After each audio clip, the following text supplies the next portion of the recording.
Après la signature d'un accord cadre de partenariat public-privé entre une multinationale canadienne spécialisée en construction et les ministres des Transports et des Finances, les premiers jalons se posent petit à petit pour la construction du chemin de fer Conakry-Kankan jusqu'à la frontière avec le Mali. Pour aller vite, au compte des études de faisabilité, le trajet ferroviaire de Conakry est réexaminé.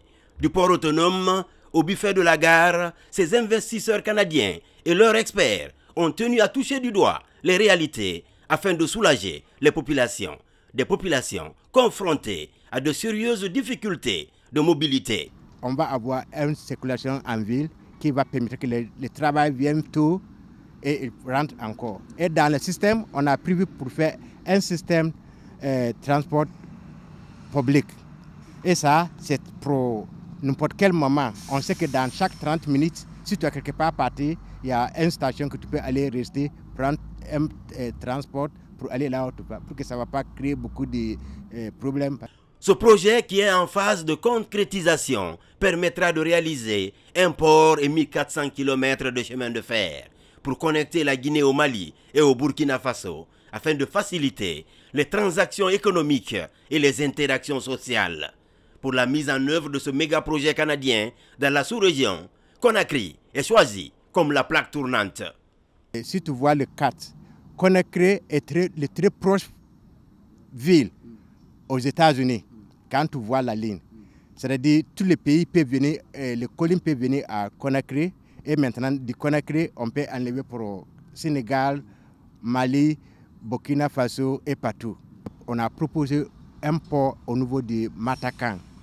Ça, ce qu'on a pensé, c'est pour faire sortir tous les transports, les difficultés qu'on voit en ville. Pour que quand on a un port à Matakan, ça va aider beaucoup pour permettre que les gens qui viennent avec le colis qui partent ailleurs de Guinée, ils vont faire ça rapidement. Et comme ça, on a proposé qu'on va construire une ligne qui va commencer au port de Conakry jusqu'à Kouria et un autre chemin de fer qui va commencer au port de Matakan jusqu'à Kouria. Et à Kouria, là-bas, on va construire un port sec.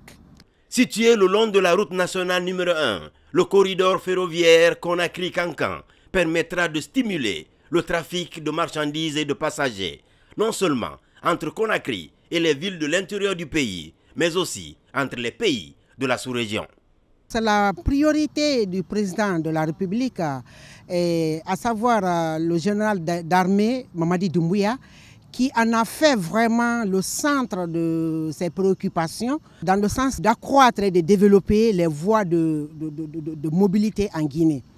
Et aussi, notre ministre s'est lancé dans la même visière que le président de la République, qui est en train de manager et qui est en train d'assurer le contact avec ses partenaires. Et ses partenaires ont été dénichés et aujourd'hui, ils sont impliqués et intéressés par rapport à la reconstruction de cette voie.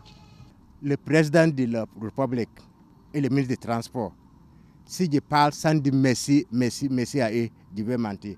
On a commencé le projet là plusieurs années. Et il y a certains aussi qui sont venus. Mais de cette fois-ci, on a commencé. Je vous assure que oui, d'ici février, vous devez voir que le travail est en cours. Et comme ça, tout le monde va gagner travail ici. La Guinée veut relancer le chemin de fer Conakry-Niger, qui autrefois faisait la fierté du pays. Le dernier train a assuré la liaison Conakry-Kankan a quitté Nabaya le 2 mai 1995 avec 5 wagons transportant des graines de coton. Après près de 30 ans d'arrêt, les autorités du CNRD comptent réécrire cette belle histoire du transport interurbain des passagers et des marchandises par les chemins de fer. Ceci pour fluidifier la mobilité des populations et faciliter les circuits de commercialisation des produits agricoles.